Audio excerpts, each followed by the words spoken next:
With a completely new city council and all the changes from our charter reform coming soon, Portlanders have a rare opportunity to push for real progress on some of our city's biggest challenges. But all these changes can make keeping track of how these issues tie into the election more difficult. So today on CityCast Portland, we're continuing our series breaking down some of the biggest issues and which candidates are leading the charge. And in this episode, we're focusing on behavioral health. And Nicole Hayden, a Portland-based investigative reporter with Lee Enterprises, is here to help us sort it all out. It's Tuesday, August 27th. I'm Claudia Meza, and this is what Portland's talking about.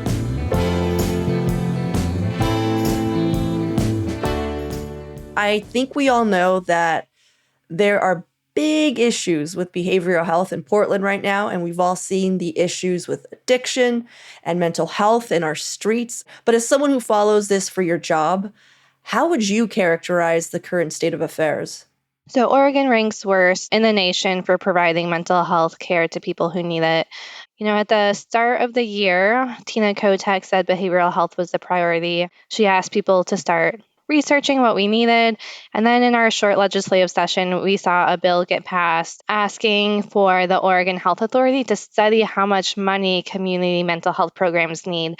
So right now we're at a state of talking about this. And I think what we need more of is, more action. It's interesting because when we think about behavioral health issues and like addiction, as a city of Portland, there's only so much that city leaders can do because a lot of these services do fall on the county. Will you just remind us like how these responsibilities are divided up between the city and the county? Because sometimes I hear, city candidates talk a big game and I'm like, yeah, so you've got nothing to do with that. For sure.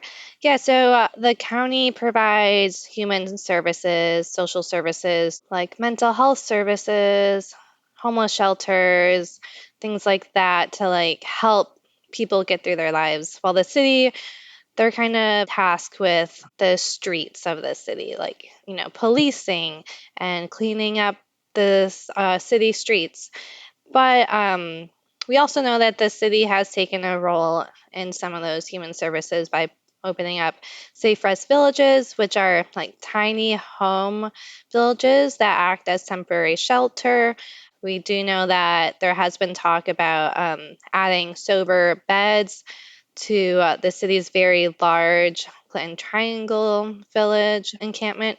And we also know that the city and county have agreed to come together on homeless issues. And, when we're talking about behavioral health, it's hard not to talk about the Joint Office of Homeless Services because they all want the same thing. They all want things to be better for our community. And so even though we have this divide of who does what, there is some overlap. So there are some things that, say, the city can do to help with behavioral health, and it's not just on the county to do so. Well, let's go through the candidates that are particularly interesting to you on these specific issues. And since a lot of, these issues are partially the county's responsibility, let's start with the Multnomah County Commissioner races, which we actually haven't spoken much of on this show until now. So tell me, what are the stakes here? Is it just liberal and more liberal, or businessman and not a businessman? Let's start with Megan Moyer versus Vadim Ozerski. They're running for District 1, which in the county race covers Northwest and Southwest and South Portland. Yes. And so, you asked if we're looking at liberal versus conservative, but I think we can say it's liberal versus different kinds of liberal, business liberal versus human services liberal. Mm-hmm. So let's start with Vadim Ozerski. He's very popular with the business community, touting pro-business policies and very pro-police. And so what that means for behavioral health is that, he wants to clean up the streets and, remove people, crack down on homelessness. And that seems to kind of contrast with Moyer, his opponent, who is very like human rights based, very let's get them help first and then kind of figure out how to move them off the street so they're not circling back. Moyer is a public policy director for Disability Rights Oregon. She has a history of lobbying Congress for child-related issues, and she's also worked to already expand mental health services in the community. So Megan Moyer, like as you said, policy director for disability rights, formerly worked for SEIU, which to me just means that she has this like knowledge of grassroots organization. And Vadim, who is an administrative law judge who reviews disability cases. Yeah. That is so interesting to come at this, like they're kind of on the same wavelength with, the issues at hand, but they're coming at it from different points. Right. That's really interesting. But let's talk about then Sam Adams and Shannon Singleton. They're running for District 2. That's my district. It's most of North and Northeast Portland. Is that your district as well, Nicole? I just assume everyone lives in No, I live in Northwest. Okay, so you're District 1. Okay. Yeah. So this is an interesting race because Sam Adams, it's very interesting. So tell me, what are you seeing here? Yeah, a very similar divide like the other districts. So we have Sam Adams, former Portland mayor. He also was working in Mayor Ted Wheeler's office until he was asked to leave for harassing women. So we really have seen him in politics and what kind of things he pushes for. And he really advocated for clearing homeless camps and the Mass Village site we have now. He had an initial hand in that, but his initial proposal were mass tents, like thousands of tents.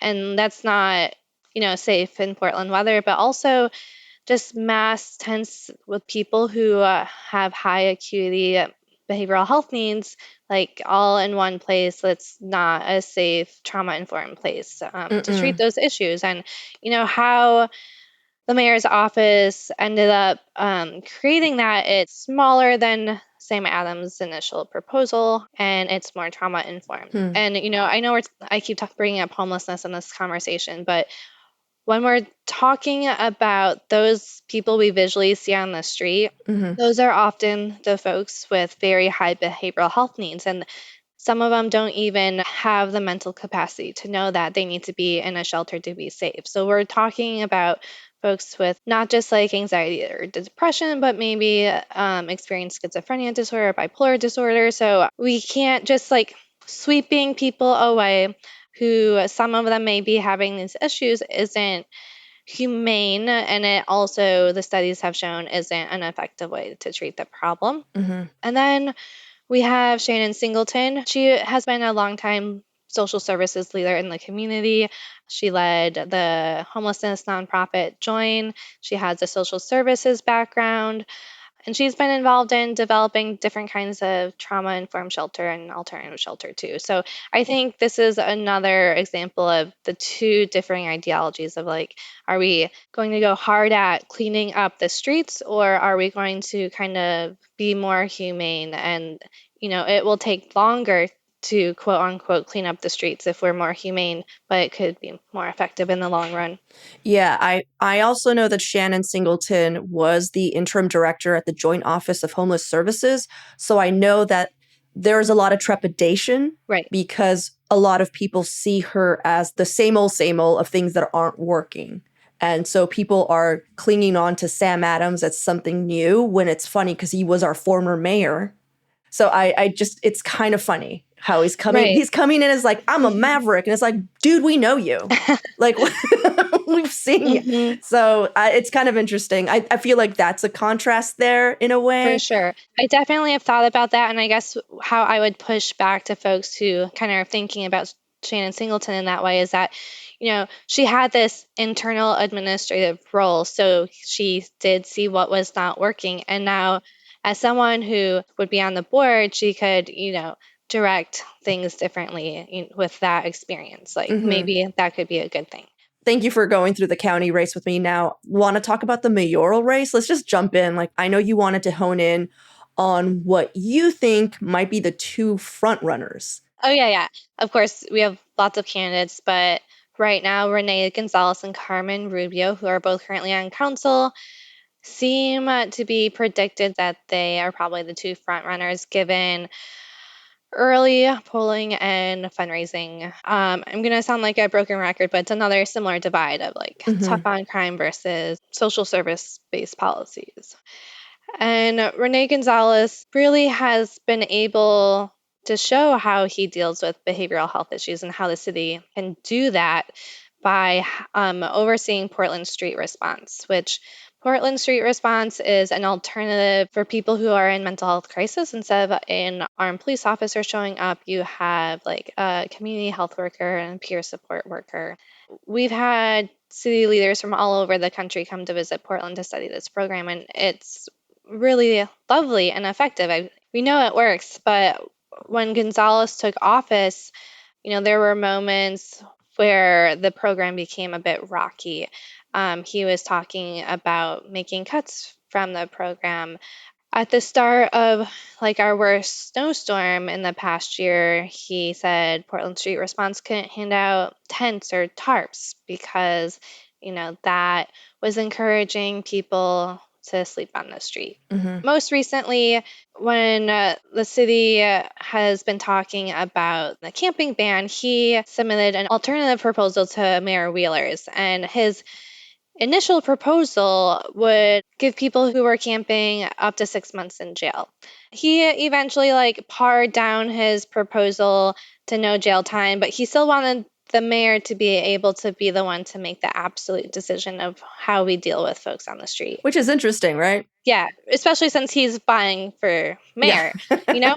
And this just hints at his views on how to deal with folks in crises. Right. And what about Rubio? I mean, I feel like sometimes a lot in these discussions, all I hear about Rubio is like, well, she's not Gonzalez. And I'm like, yeah, but what about Rubio? Does she bring, what are you seeing in her platform, in her actions before that seem like she is going to be more responsive to these behavioral and addiction issues that we're dealing with? Yeah, and yeah, I feel like Carmen Rubio, she's a very soft-spoken person, and she doesn't really demand the room like maybe Renee Gonzalez does. Carmen Rubio does have a track record of advocating for help for people who are in crisis on the street. So Hmm. when Portland Street Response was in this pivotal moment of like, how are we going to fund it? She found money under one of the bureaus she manages to reroute money to Portland Street Response to temporarily kind of buoy it so that people didn't lose these critical services. So she did say she was going to fund Portland Street Response, but at the end, she couldn't because Portland Clean Energy Fund wasn't able to go to it. And I believe it was actually Mayor Wheeler who, at the end, Yes. found money for it. Oh, yeah. That's definitely how things shook out. She's also always had like her eye on housing. She comes from a social services background. She was at the Latino Network before being on council. And in one of the iterations of the camping ban, she was the only one to vote no on council because she was very concerned about making sure we don't treat people poorly on the street. But yeah, Rubio was willing to look for creative solutions. I think we see a very thoughtful human-based responses from her when she considers policies. All right, well, let's take a quick break here. And when we return, we'll look into the city council candidates.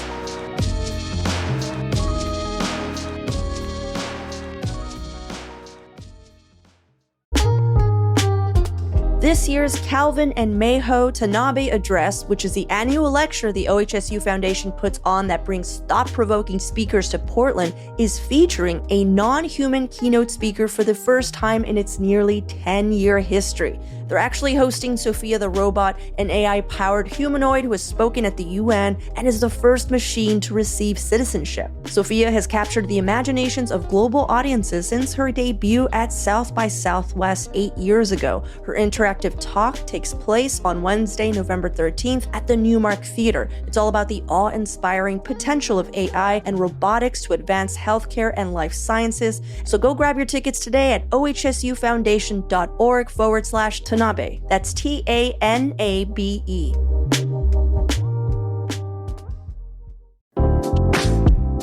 There are so many meal kits and food delivery service options out there, but imagine having your own personal chef that does all the planning, shopping, cooking, and even cleaning. They also take your dietary goals and restrictions in mind. Every meal customizable and made fresh to order in your own kitchen. And on top of all that, it's affordable, priced similarly to grabbing takeout. Sounds a little too good to be true, right? Well, Chefs for Senior is doing just that. They're a one-of-a-kind in-home meal preparation service that doesn't just deliver meals, they provide the chef. And it's not just for seniors, they're also serving those recently discharged from the hospital, new parents, and those who would rather just have someone else do the cooking so they can focus on the things they'd rather do. Check it out for yourself at chefsforseniors.com/portland.or. That's chefsforseniors.com/portland.or.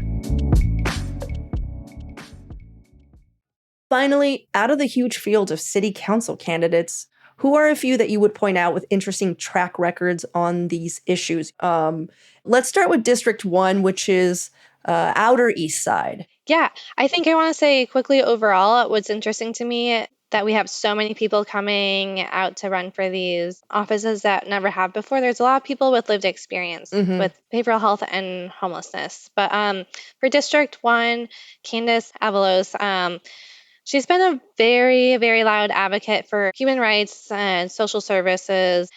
I feel like I, as a writer and reader of news, really discovered her involvement in the community on Twitter. She always had like really interesting critiques. She was always showing up at lots of community organizing events. And she's, currently the director of an environmental justice group. You mean Verde? Yes. The reason I want to shout out Verde is because I love Verde, one, and two, they helped create Cully Park with a bunch of other. Cool. Yeah, isn't that cool? Okay, sorry, go on. Very cool.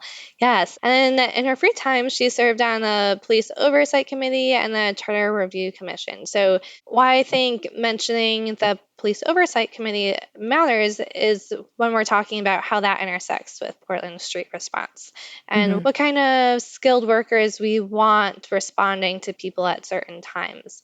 And so I think it'd be interesting to hear more from her about her visions for that. Cool.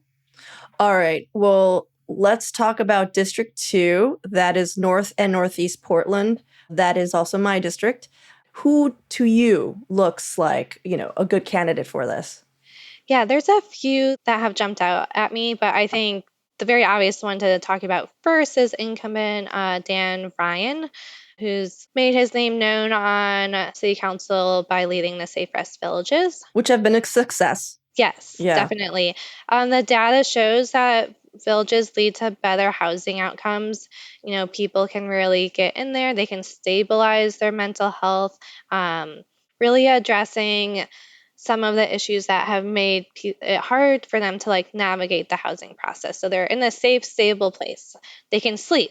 Sometimes all someone needs who's having some kind of behavioral health crisis is a night of sleep. That can do wonders to have a safe spot. So I think it's obvious that he's a strong candidate for addressing those issues. But there's two other candidates in his district that could be interesting as well. Like who else? David Burnell. So David Burnell is a substance use drug counselor. Oh, okay, yeah. Yeah, he's co-chair of Oregon's 988 suicide hotline prevention. He's contributed to writing OHA's adult suicide intervention and prevention plan. Wow. So he's coming at it from, really understanding how mental health and substance use interplay together. And I think that's interesting expertise to have. Then similarly, we have Mike Marshall, who's the co-founder and director of Oregon Recovers. Oh, wow, yeah. Yeah, Oregon Recovers is a pretty well-known nonprofit, but they spend a lot of time lobbying the state to make changes for better services for folks going through substance use recovery. He really spent a lot of time lobbying against Measure 110. He has been on Oregon Health Authority's Behavioral Health Metrics Committee, so he's also interested in data outcomes, how are we really serving this population, And then he also is on the Salvation Army Women's Shelter Advisory Board. So he has personal lived experience, and then he has a lot of this really policy and community based experience. And I think that could also lend to some interesting conversations that he would push for on council, and also some interesting policy ideas he could have. Interesting. All right. Well, let's go to District 3, which is Central East Side, which I feel like, I mean, this is a big issue for everyone, but Central East Side is really feeling this. Yes. Central East Side, we have Jesse Cornett. He does have some politics background, worked on the Bernie Sanders campaign. Again, going to mention Oregon Recovers because he was the interim policy and advocacy director for Oregon Recovers and is on the board. And he also is in recovery himself. One thing I've heard him mention is wanting a stronger city-county relationship. And I think, we can't really move forward with behavioral health care without having that good partnership.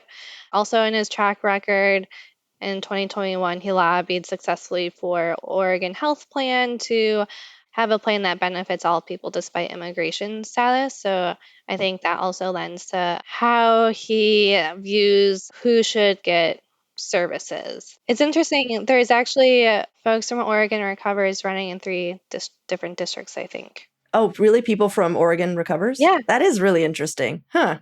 Well, is there anyone else from District 3 that you're looking at? Yes, Angelita Murillo, I think is just interesting to throw out there really fast because she previously worked for Commissioner Joanne Hardesty, and Hardesty is the one that initially launched Portland Street Response. And so Angelita would be coming in with some of those core ideals that first started the program. And she's currently a policy advocate for Partners for a Hunger-Free Oregon. So I think given her experience with Hardesty, it'd be interesting to see what kind of things she could bring to the table as well. Yeah, Angelita Murillo, definitely. I see her a lot on TikTok. Well, let's talk about District 4. And District 4 covers all of the West Side as well as the Southwest and South Portland. Yeah. District 4 also includes Sellwood. So, still talking about Oregon Recovers. Tony Morse, he's currently the Policy and Advocacy Director, and he also has lived experience. He was also a former real estate agent. He has some familiarity with drug treatment courts. So I think that could be a powerful thing moving forward. Right. Anybody else? So we have Eric Zimmerman, who's Chief of Staff to County Commissioner Julia Brim Edwards right now. Oh, okay. But the things I find interesting about him is that he helped push through the Central East Side 90-day reset. And for folks who don't know what that is, it was essentially the city's push to kind of clean it up, which means sweep tents away, push people out, scrub graffiti. And, those resets have been hailed as a success right after because they physically remove people. Eventually, folks are coming back because, they don't have any place to live. He also pushed for added police and private security in Old Town. And it just depends, I feel like, what side of the table you're on. Businesses might see him as very successful. Folks who work in social services might see his moves as maybe short-sighted, not trauma-informed, draconian? Or very, mean. Yes, any of those words. And then we have Eli Arnold, who is a police officer. You might think like, oh, police officer, tough on crime, but he was inspired to become an officer in the aftermath of Ferguson because he wanted to change policing. And he really is interested in utilizing Portland Street Response more than it is. Nice. Yeah, I think it's really interesting hearing a police officer saying they want to utilize PSR more because just from my experience calling PSR, you can wait like an hour for someone to show up. And sometimes they have so many calls, but sometimes they're just not being utilized. And I think learning how we can integrate them more could be a helpful thing. And last but not least, super quickly, Thomas Dodson. He's a psychiatrist. He's interested in how the civil commitment process works. And that's only interesting because, city Yeah. council does not have power to decide the civil commitment process, but we know that the city council puts pressure on, other county DAs, like they still Yeah. have a voice that's stronger than other people's voices. So, Man, we touched on civil commitment just briefly, just like chit chat, and it's such a sensitive topic to so many mhm, people who don't know anything about like mental health services or anything. They're mhm, thinking people are just getting thrown into the loony bin, right, right? And they don't understand. It's like, no, sometimes you need civil commitment because they're hurting themselves. right.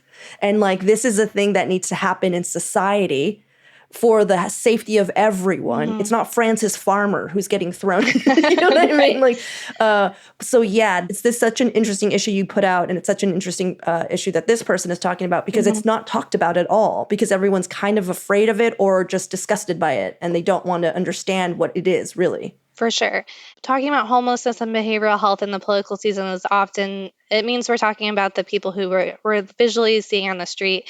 And many of those folks, yeah, like we talked about, have high psychiatric needs, and some of them could really benefit because their mind isn't in a place to know that they need to eat food to survive, or they can't stay outside in the cold because they'll get frostbite. Like They're that. burning themselves when Yeah. they're setting a fire, Mhm. that kind of stuff, you know? And there are humane ways to help them. And it's, yeah, like you said, it's not like decades and decades ago just throwing people Yeah, it's like, in with, this yeah. woman reads Mhm. books, you know? Yes. Totally. hmm Okay. Well, Nicole, thank you for going through all of these candidates. I've been finding this really interesting, just hearing reporters and people who are covering these issues talk about the candidates sometimes it's candidates that they themselves, I can tell, are just like, I don't want to say this person's name, but if we're talking about this issue, they're Right. good at it, and I love that. I feel like that's how we should approach sometimes politics is like, what are the issues though? Well, I love being on. I love that you're breaking it up by issue versus race. I think it really is a helpful way for people to think through it. Hmm. And you mean like the race of the elections, not. Yes. Nicole's like, I'm so glad you didn't group all the whites together because that is Oh my God. really sometimes overwhelming. Awesome. Well, Nicole, thank you so much for hanging out with me. I appreciate all your work and congrats on your new position. I'm excited for whatever comes next. Great. Well, thank you so much.